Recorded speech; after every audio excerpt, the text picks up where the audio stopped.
नहीं है कि ये पॉलिटिकली फैसला मुश्किल है और हम सियासी लोग हैं, सियासतदान हैं, इलेक्शन लड़ते हैं और ये एक मुश्किल होगा और खान साहब फिर उस पर ज़ाहिर है कि तनकीद करेंगे। और ये बात आपकी दुरुस्त है कि ना इमरान खान अपनी जेब से पैसे दे रहे हैं, ना शहबाज शरीफ अपनी जेब से पैसे देंगे, ना मिफ्ता इस्माइल अपनी जेब से पैसे देंगे। ये तो पाकिस्तानी लोग पाकिस्तानियों को पैसे दे रहे हैं, कर्जा पाकिस्तान के ऊपर चढ़ेगा ना। हम एक हाथ से ले रहे हैं और दूसरे हाथ से दे रहे हैं, मतलब यही बात कर रहे हैं, राइट, कि इधर सस्ता कर रहे हैं लेकिन कर्जा लेके सस्ता कर रहे हैं और जिनको सस्ता दे रहे हैं उन्हीं से पैसे लेने हैं। In fact little bit more than that, जो मैं बार बार कहता हूँ कि जिन लोगों को सब्सिडी दी जा रही है वो as a group are richer than जो लोग सब्सिडी दे रहे हैं। मतलब आम पाकिस्तानी हर महीने तेल पे हम कितनी इस वक्त कॉस्ट भुगत रहे हैं हर महीने। सर कल खान साहब ने जो सस्ती कर दी थी पेट्रोल, उसका इन्होंने अप्रैल के महीने का उन्होंने ईसीसी से कोई अप्रूवल नहीं लिया था। बजट में तो अप्रूवल था ही नहीं, ईसीसी में भी फंड नहीं किया, ये शहबाज शरीफ ने किया।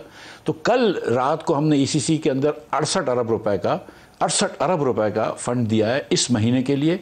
और तखमीना है ओगरा का कि अगले महीने अगर ये स्कीम चलती रही तो 96 अरब रुपए तो 100 अरब रुपए महीना होगा।